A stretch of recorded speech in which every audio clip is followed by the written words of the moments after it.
It's Glenn here, and today we have a special episode all about LA Knight. Now, we all know how talented and charismatic LA Knight is, but sometimes it seems like the WWE doesn't give him the push that he deserves. So let's dive into 10 times the WWE buried LA Knight.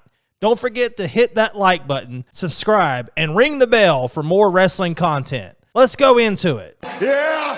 Number 1, feud with Cameron Grimes. Knight's feud with Grimes between June 13th and August 22nd, 2021 is when I started to become familiar with LA Knight. Unfortunately, to this day, the $1 Million Championship is still the only WWE gold he has attained, and a non-sanctioned title at that. This feud accomplished nothing, as now Grimes is pretty much enhancement talent on the main roster, despite going over on Knight in these early days of Knight's WWE career.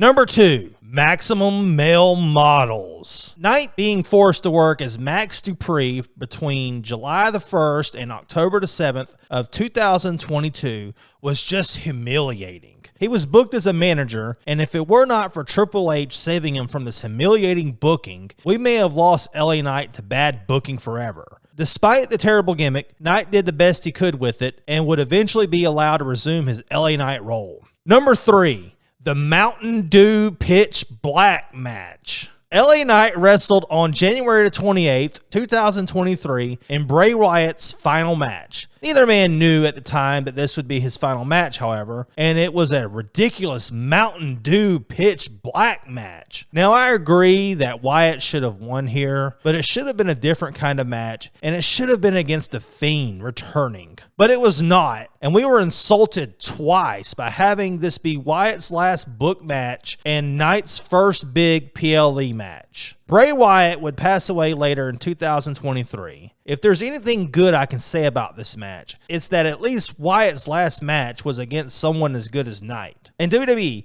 please stop putting top talent in gimmicky sales pitch matches. Number 4, the Money in the Bank snub. The Money in the Bank ladder match is a career-changing opportunity, and many thought 2023 would be LA Knight's year. However, despite being a fan favorite, Knight was not given the briefcase at the PLE on June the 1st, 2023. This was a major disappointment, as it seemed like the perfect moment for his breakthrough. Instead, Damian Priest won the match, literally throwing Knight off the ladder to win the match. Number 5, Crown Jewel. While it is great that LA Knight was in the main event of a PLE on November the 4th of 2023, it was a Saudi Arabian PLE, and we all know those are not the biggest cards of the year. On top of that, the match was just another attempt by the WWE to feed Roman Reigns a strong babyface with a major crowd following. While I do agree that Rhodes should have been the one to dethrone Reigns of the undisputed WWE Universal Championship, this match did not do much to further Knight's career and seemed to be a turning point in his momentum. Number 6, 2024 Royal Rumble. Roman Reigns would defend the undisputed WWE Universal Championship against LA Knight, AJ Styles, and Randy Orton at the Royal Rumble on January 17th, 2024. While it was great to see Knight in the main event picture again, it served nothing for anyone's career to be in this match except for Roman Reigns. The outcome of the match was that Reigns could not be beaten even when the odds were against him, and it made his opponents look weak. Number 7, Elimination Chamber loss. LA Knight was eliminated in the Elimination Chamber match on February 4th, 2024, preventing him from achieving true WrestleMania glory. It was not a complete loss, however, as interference with AJ Styles allowed there to be a feud between the two, which would lead to a match at WrestleMania 40. But there is more. Number 8, losing to AJ Styles. After beating AJ Styles at WrestleMania 40 on April the 7th, 2024, he would then turn around and lose to him on April the 19th, 2024 on an episode of SmackDown in the final match of the undisputed WWE Championship Eliminator Tournament. Why wasn't his WrestleMania match a number 1 contender match where he beat Styles? Why did he lose after just beating him with nothing at stake? This made absolutely no sense. Did AJ Styles really need this victory to cement his already legendary career?